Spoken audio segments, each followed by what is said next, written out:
தரணி வாழ் தமிழர்களின் இதய ஒலி தமிழன் 24.com. கிளிநொச்சியில் STF பொதுமக்களிடையே கடும் மோதல், 14 பேர் கைது. செம்மணியில் அடுத்தடுத்து வெளிவரும் எண்புக்கூடுகள் 400 கடந்த எண்ணிக்கை. உயிர்த்த ஞாயிறு தாக்குதல், கடந்த அரசின் தொடர்பு அம்பலமாகிறது. செல்வராஜா கஜேந்திரன். தற்பிள்ளைகளை பின்தொடரும் மர்ம நபர், சுரேசாலவின் மனைவி முறைப்பாடு. எரிபொருள் விலை அரசிற்கு நாமல் விடுத்த சவால். அடுத்த மாதம் முதல் பேருந்து கட்டணத்தில் மாற்றம், வெளியான தகவல். கள்ளக்காதலனுடனான உறவுக்கு இடையூறாக இருந்த 3 வயது குழந்தையை கொன்ற தாய்.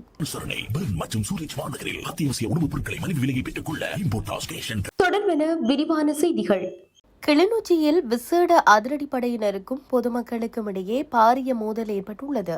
உமையாள்புரத்தில் நேற்று இந்த சம்பவம் இடம்பெற்றுள்ளது. சம்பவத்தில் 14 பேர் கைது செய்யப்பட்டுள்ளதாக தெரிவிக்கப்படுகின்றது. சம்பவம் தொடர்பில் மேலும் தெரிய வருகையில், குறித்த பிரதேசத்தில் இடம்பெற்ற சட்டவிரோத மணல் அகழ்வை தடுக்கும் நோக்கில் சம்பவ இடத்திற்கு விஜயம் செய்த விசேட அதிரடிப்படையினர் காட்டுக்குள் உளவு இயந்திரத்துடன் ஒருவரை கைது செய்ய முற்பட்டுள்ளனர். இதன்போது பொதுமக்களுக்கும் விசேட அதிரடி படையினருக்கும் இடையே முறுகல் ஏற்பட்டு மோதல் ஏற்பட்டதாக தெரிவிக்கப்படுகிறது. இதன்போது விசேட அதிரடி படையினரை கைது செய்யப்பட்டவரின் உறவினர்கள் அயலவர்கள் தாக்கியதாகவும், இதனால் விசேட அதிரடி படையினர் சம்பவத்தில் ஈடுபட்டு அனைத்து தரப்பினரையும் கைது செய்துள்ளனர். இதையடுத்து கிளிநொச்சி நீதிமன்றில் நேற்று அவர்களை முன்னிலைப்படுத்திய நிலையில் இன்று திங்கள் வரை விளக்கமறியலில் வைக்க உத்தரவிடப்பட்டுள்ளமை குறிப்பிடத்தக்கது. யாழ்ப்பாணம் செம்மணி மனித புதைகுழியின் 3ஆம் கட்ட அகழ்வு நடவடிக்கையின் 30ஆம் நாள் அகழ்வு பணிகள் நேற்று முன்னெடுக்கப்பட்டன. நேற்றைய அகழ்வு பணிகளின் போது 7 எண்புக்கூடுகள் அகழ்ந்தெடுக்கப்பட்டுள்ள நிலையில் புதிதாக 11 எண்புக்கூடுகள் அடையாளம் காணப்பட்டுள்ளதாக தெரிவிக்கப்படுகின்றது. அதன் அடிப்படையில் நேற்று வரையிலான அகழ்வு பணிகளின் போது 405 எண்புக்கூடுகள் அடையாளம் காணப்பட்டுள்ள நிலையில் அவற்றில் 377 எண்புக்கூடுகள் முற்றாக அகழ்ந்தெடுக்கப்பட்டுள்ளன. செம்மணி மனித புதைகுழியின் 29ஆம் நாள் அகழ்வு பணிகள் 19ஆம் தேதி முன்னெடுக்கப்பட்ட நிலையில் அன்றைய தினம் நீதி அமைச்சர் ஹர்ஷன நாணயக்கார புதைகுழி பகுதிக்கு விஜயம் செய்திருந்தார். இதன்போது அகழ்வின் பின்னரான அடுத்த நடவடிக்கைகளுக்கும் நிதிகளை வழங்க தயாராக உள்ளதாகவும், புதைகுழி தொடர்பிலான நீதியான விசாரணைகளை முன்னெடுக்க அரசாங்கம் ஆதரவாக இருக்கும் எனவும் அவர் தெரிவித்திருந்தமை குறிப்பிடத்தக்கது. உயிர்த்த ஞாயிறு தாக்குதல் தொடர்பில் அண்மையில் இடம்பெற்று வரும் தொடர்ச்சியான கைதுகள் கடந்த அரசாங்கத்திற்கு இந்த சம்பவத்துடன் தொடர்பிருந்ததை உறுதிப்படுத்துவதாக தமிழ் தேசிய மக்கள் முன்னணியின் பொதுச் செயலாளர் செல்வராஜா கஜேந்திரன் தெரிவித்துள்ளார். ஊடகங்களுக்கு கருத்து தெரிவிக்கும் போதே அவர் இதனை தெரிவித்துள்ளார். இது தொடர்பில் மேலும் தெரிவித்த அவர், உயிர்த்த ஞாயிறு தாக்குதல் இடம்பெற்ற போதே அரசாங்கத்திற்கு தொடர்பிருப்பதாகத்தான் தெரிவித்து இருந்ததாக அவர் சுட்டிக்காட்டியுள்ளார். முஸ்லிம் சமூகத்தினர் மீது திட்டமிட்டு பழி போடுவதற்கான சூழல் உருவாக்கப்பட்டதாக சுட்டிக்காட்டிய அவர் தொடர்ந்து விசாரணைகள் துரிதப்படுத்தப்பட வேண்டும் என வலியுறுத்தியுள்ளார்.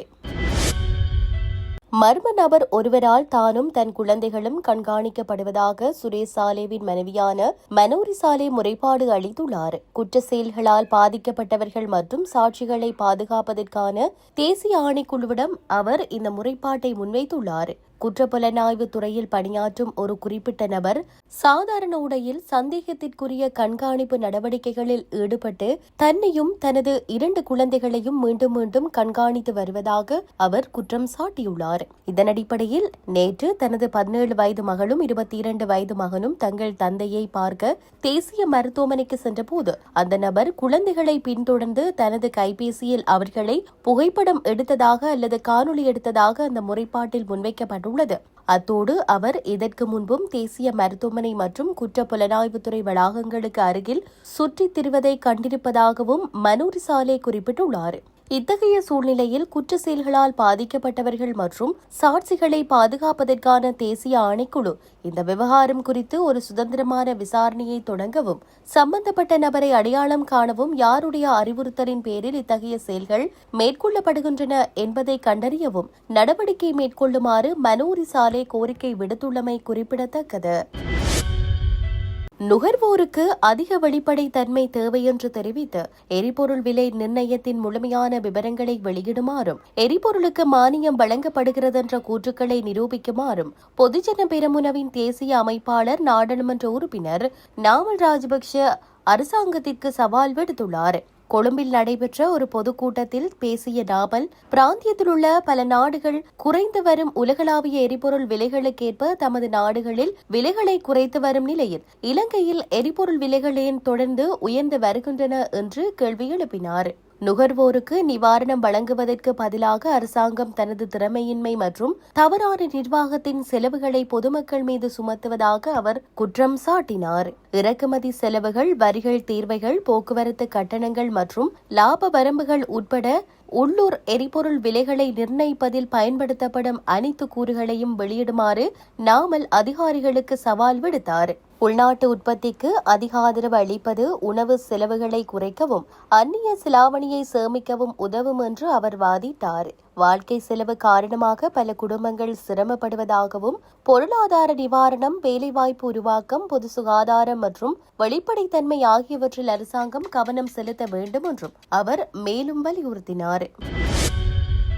எரிபொருள் விலை மாதாந்த திருத்தங்களை அடிப்படையாக கொண்டு பேருந்து கட்டண திருத்தம் தொடர்பில் ஆராயப்படுவதாக தனியார் பேருந்துரிமையாளர் சங்கம் தெரிவித்துள்ளது. வருடாந்த பேருந்து கட்டண திருத்தம் இந்த ஆண்டு ஜூலை 3ஆம் தேதி முதல் நடைமுறைப்படுத்தப்படலாம் என சங்கம் குறிப்பிட்டுள்ளது.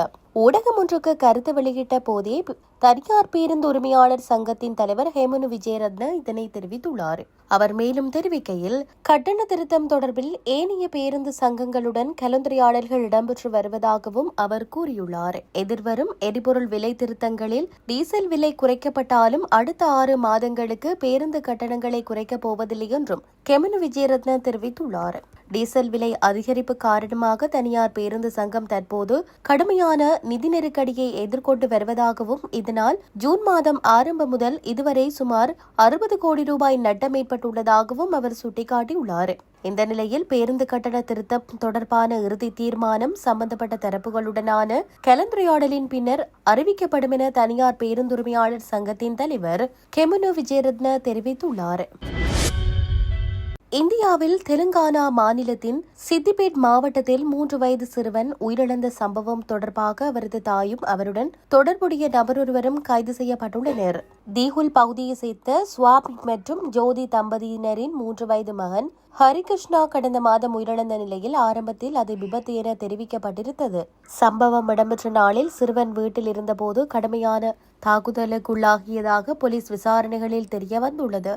பின்னர் மயக்கமடைந்த நிலையில் குழந்தை மருத்துவமனைக்கு கொண்டு செல்லப்பட்ட போதிலும் அவர் ஏற்கனவே உயிரிழந்திருந்ததாக மருத்துவர்கள் தெரிவித்திருந்தனர்.